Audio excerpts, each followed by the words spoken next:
que a gente precisa começar a pensar dessa maneira e parar com o folclore. Não cabe mais no futebol jogador que não cuida do corpo integralmente.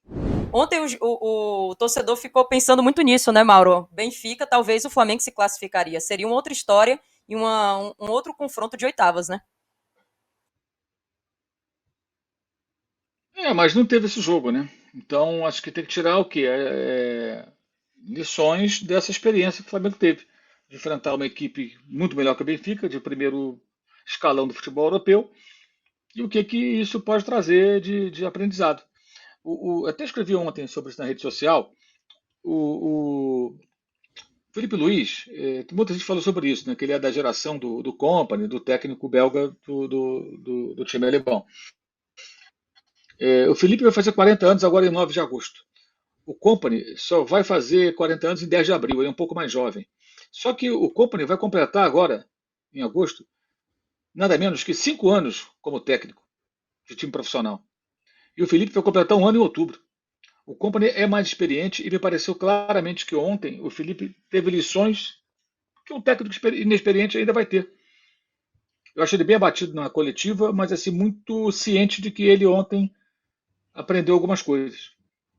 O Flamengo tem um técnico, gente, que ainda não é um técnico tão experimentado. O Jorge Jesus, que eu citei aqui, 2019, não dá para comparar. O Jorge Jesus já tinha enfrentamentos na sua carreira como técnico com times como o Liverpool, quando treinava equipes portuguesas e ia para competições europeias. Ele sabe como funciona. O Felipe aprendeu ontem. Como técnico, aprendeu ontem. Como jogador, não. Como jogador, ele teve. Aliás, ele deu uma declaração muito legal na entrevista sábado, antes do jogo. Não sei se vocês viram. Um colega até da Venezuela, o jornalista da Venezuela, fez a pergunta para ele, lembrando 2016, quando o Atlético de Madrid eliminou o Bayern de Munique.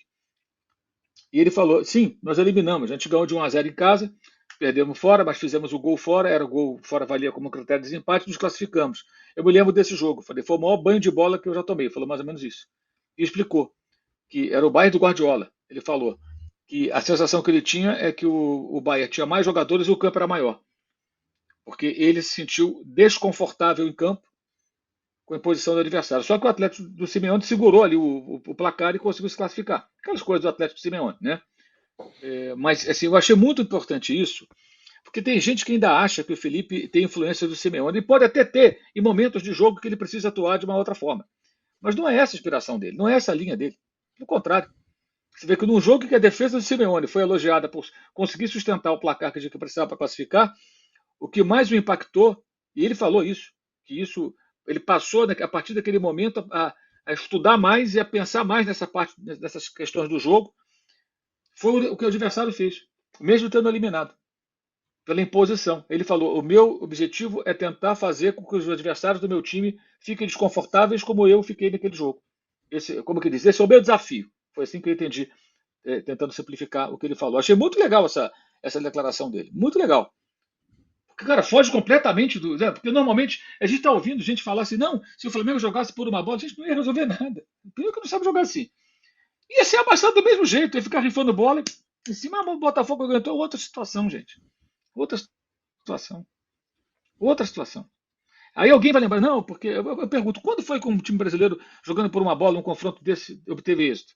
Ah, o Corinthians 2012. Em 2012 o Guardiola não tinha feito história ainda no Bayern, o Guardiola não tinha feito história no City. Em 2012 o City tinha ganho o primeiro título dessa sequência de títulos que ele tem, nem era com o Guardiola, ainda era com o Roberto Mantini. Né? Em 2012 o Palmeiras estava na Série B, todo enrolado, endividado. O Flamengo era o maior dívida do Brasil. 2012 está muito no passado, gente. Não aconteceu nunca mais isso. O time que jogou por uma bola e. O Palmeiras jogou por uma bola contra o Chelsea, não jogou?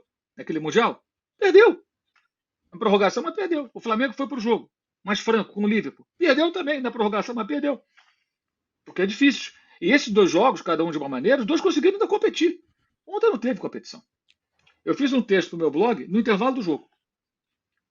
E ao final só acrescentei um ou dois parágrafos ali sobre o segundo tempo. Fiz o texto todo no intervalo. Falei, o jogo já acabou. E não aconteceu nada que me obrigasse a alterar o texto. Peguei e publiquei porque era aquilo ali. Só de ficar atualizar as questões do que aconteceu no segundo tempo. Porque o jogo estava resolvido como o André falou, logo no começo. Logo no começo. O que eu achei ruim do Flamengo é assim, o despreparo que foi apresentado para viver aquilo ali. Aquele nervosismo, aqueles erros, aquela, sabe, o Wesley inseguro, aquilo ali eu achei ruim, muito ruim. Porque já se sabia sabe? Que você vai, sabe? Você vai, é mais ou menos o seguinte: se fosse uma luta de boxe, o cara vai desafiar o campeão. Ele tem lá uma estratégia para tentar surpreendê-lo. Mas ele sabe que ele vai apanhar. Ah, vai apanhar. O campeão vai bater. E você tem que estar preparado para conseguir aguentar a pancada, sabe? É roteiro de filme do Rock, já que falou-se tanto do Rock lá na Filadélfia. Você vai apanhar. O Bayern vai bater. E vai bater forte. Você tem que estar preparado. O Flamengo não parecia preparado em alguns momentos. E outra coisa que chamou minha atenção também, né? Não que surpreenda, mas quando você vê, evidentemente chama atenção. Os duelos físicos. Como os caras ganham no corpo a corpo. Como eles conseguem se impor. E isso mostra uma outra coisa muito importante, que a gente precisa começar a pensar dessa maneira e parar com o folclore. Não cabe mais no futebol jogador que não cuida do corpo integralmente. Tem que estar forte, saudável, descansado, bem alimentado, para ter condições físicas de suportar. Por isso que tem que ter descanso. Por isso que o calor atrapalha. Aí fica essa bobagem. Não, porque aqui no Acre faz calor, no Rio de Janeiro faz 40 graus. Você não está jogando bola contra o Pamecano, porra. O Pamecano não vai chegar perto de você e tentar tomar a bola de você. Você está andando na rua, dirigindo teu carro, dentro do busão, indo trabalhar. Você não está fazendo esforço. O cara está dentro do campo duelando com alguém mais forte que ele. Então as pessoas têm que começar a entender que isso tem que ser cobrado dos profissionais também, jogadores de futebol, todos eles, claro que muitos são dedicados, que são muito bem remunerados, gente. O cara tem que cuidar do corpo, ele tem que estar bem, ele tem que estar inteiro, ele tem que estar na ponta dos cascos. Não dá para jogar meia bomba. Não dá para jogar meia bomba. Ganha muito bem, mas é por isso mesmo que ele tem que fazer o quê? Certos sacrifícios, entre aspas, para estar sempre saudável. Os caras estão em fim de temporada. Eles ganhavam o duelo físico assim muito facilmente. Várias vezes no jogo. Várias vezes no jogo. Tecnicamente, você vê até a qualidade do Flamengo em alguns momentos. Mas é uma disparidade assim, muito, muito evidente. Tem muitas lições. Eu acho que o Felipe Luiz assimilou. Tive essa impressão ontem. Ele estava meio abatido, tudo que é normal, mas acho que ele assimilou. E acho muito normal, porque ele é um cara. Eu falei, não tem nenhum ano como técnico profissional, gente. O corpo não está acostumado com esses duelos, né? E eu perguntei do intercâmbio justamente por isso. Esse é um ponto muito importante. Intercâmbio. E não vai haver. Você não joga contra esses caras. Agora o ponto positivo foi, a gente pode ver como é que é. Escancarou a disparidade, deficiências, que se o Flamengo souber corrigir e usar esse parâmetro, o Flamengo pode ficar muito forte para a sua realidade. Será capaz? Só o tempo vai dizer.